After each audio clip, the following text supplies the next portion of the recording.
Salut à toi. Ah Salut. bon, tu m'entends? Je trouve que j'ai bien changé au niveau de la tête par rapport à 2020. Ouais, mais regarde dans les conditions que tu vis, Danette, c'est normal. Et tu trouves que je vis dans des conditions désastreuses? Bah attends, t'as vu dans quel état il est ton appartement? Ah, Le plan, le carrelage il est tout pourri, le plafond il est pourri, ça a amianté. voilà, t'as tout compris. Et malgré ça, après tout ce que je fais, on veut pas me sortir d'ici. Eh ouais. Voilà, on veut me laisser de force ici. En tenant compte que je suis en train de prendre de l'âge, je vais pas supporter ça longtemps comme ça.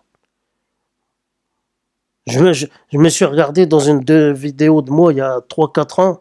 Je peux te dire que physiquement, j'étais meilleur que ça. Bah oui, normal. Voilà. On va fermer la parenthèse maintenant. On va parler de l'épisode 1 qu'on a regardé tous les deux, de Monstre, l'histoire de Gins, Ed Gins avec Charlie Hunnam. Voilà. Alors, bon, c'est glauque. Moi, le premier épisode, il n'est pas si glauque que ça. Et d'ailleurs, c'est ce seul épisode que je vais critiquer. Je vais pas écrire. C'est juste histoire de donner un aperçu aux gens sans spoiler le truc. Charlie Hunnam dans un rôle comme ça m'a vraiment interpellé parce que c'est pas son genre et je trouve que c'est pas l'acteur qu'il faut pour ça. Parce que Charlie Hunnam, j'ai eu l'habitude de le voir dans Son of Anarchy, dans des rôles de tête brûlée, de mecs qui se laissent pas faire. Et là, je trouve que ça casse le truc.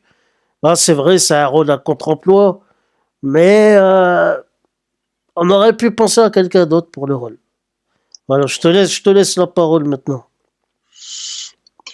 Donc en fait, ça relate l'histoire d'Ed Gein, qui était le premier tueur en série recensé de l'histoire des États-Unis. Donc on voit comment il vit, dans les conditions qu'il vit, avec sa maman, qui est une catholique intégriste.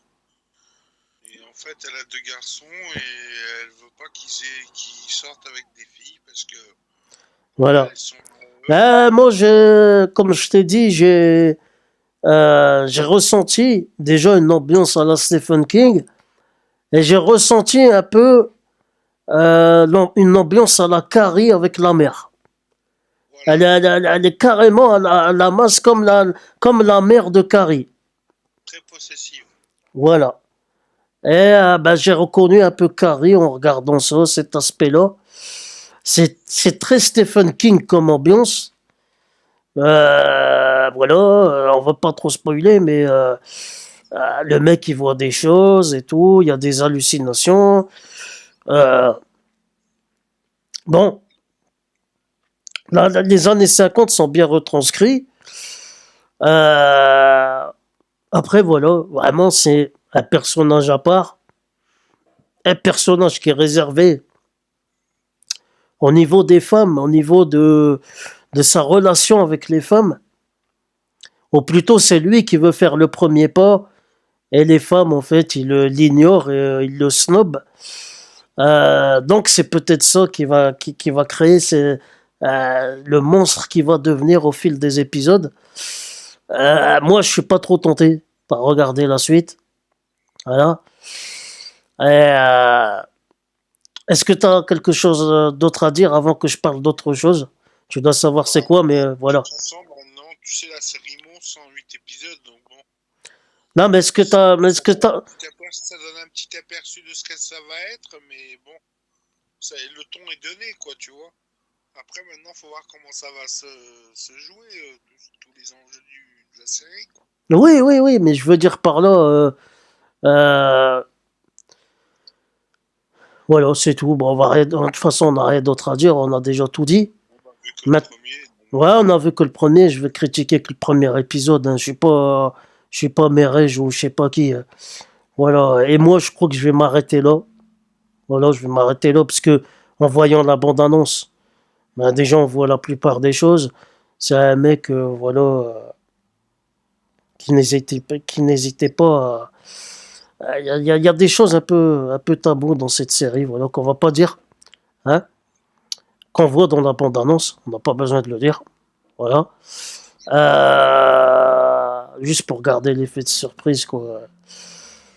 Il n'y a pas d'effet de surprise parce que c'est dans la bande-annonce, voilà, on le voit à poil. Voilà, c'est ça, on le voit à poil, voilà.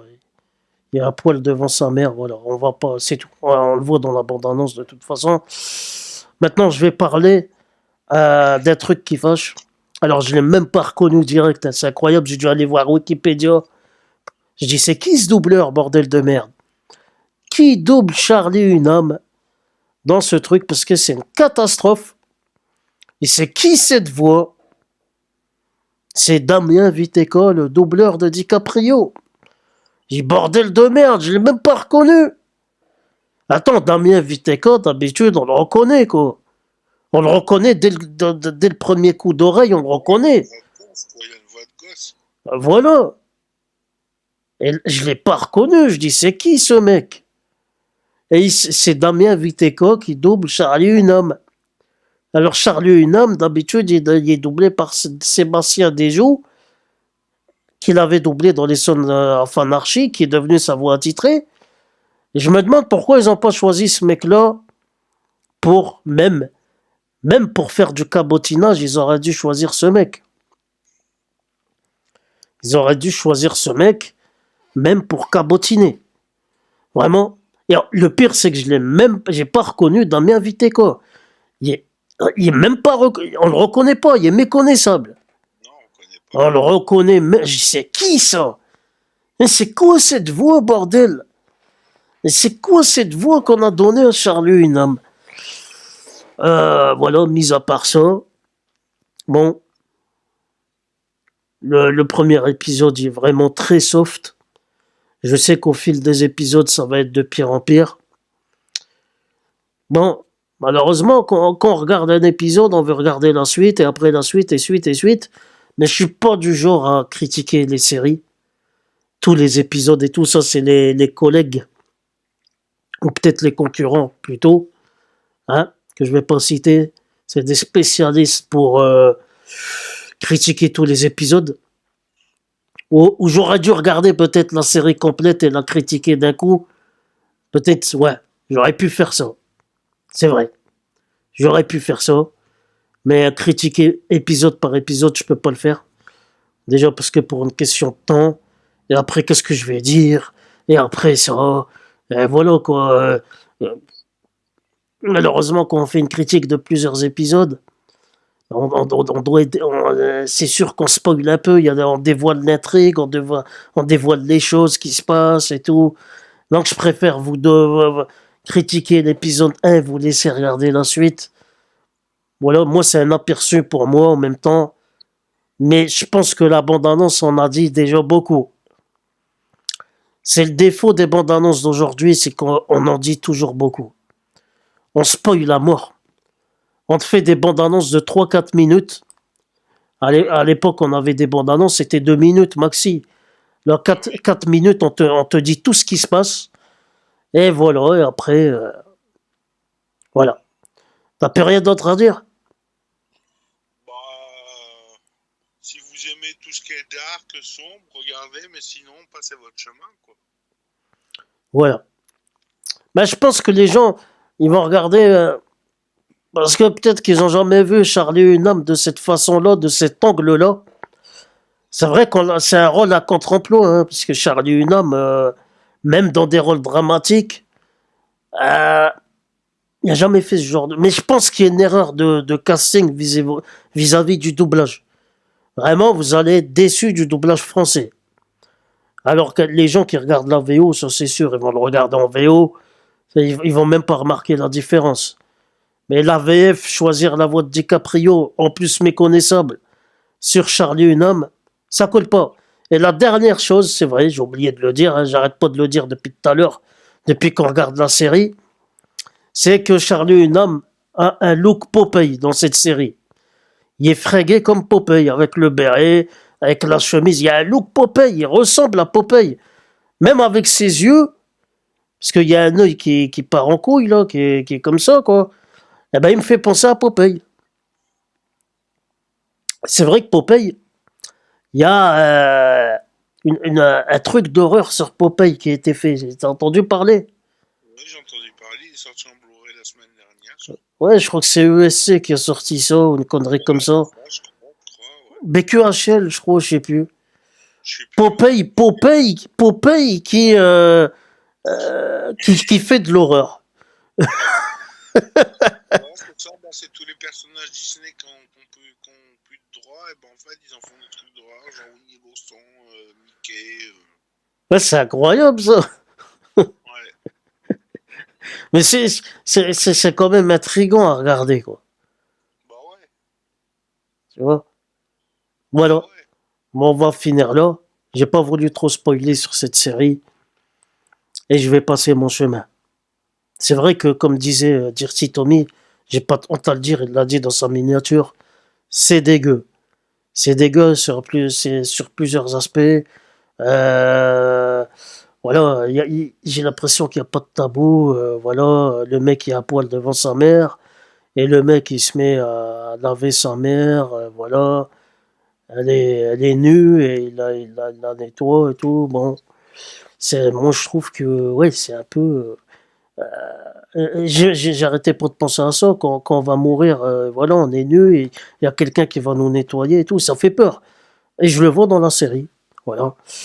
Et on voit tout direct. Moi, je pense qu'on aurait pu flouter quand on voit nu, voilà, la mère et tout. Je pense qu'on n'aurait pas dû faire des gros plans sur elle. Voilà, c'est un spoiler. La mère, elle meurt au début. Elle meurt au début de cette série. Et voilà. On aurait pu ne pas faire montrer de façon explicite le corps de la mère. Surtout la mère d'une femme d'un certain âge. Et j'ai l'impression que son corps, il y a intact, on dirait le corps d'une femme de 30 ans hein, ou 40 ans. Vraiment, c'est incroyable. J'ai vraiment halluciné sur ça. Est-ce que c'est peut-être une femme qui est jeune et qu'on a fait vieillir? Point d'interrogation, parce que cette femme-là, je l'ai jamais vue. Je me souviens pas d'elle. Hein. Quand on voit une actrice vieille comme ça, généralement, c'est une actrice qu'on prend, qui a fait des films dans les années 70 ou 60 ou quoi. Mais elle, j'ai pas l'impression de la connaître. Voilà. Je l'ai jamais vue nulle part. Voilà.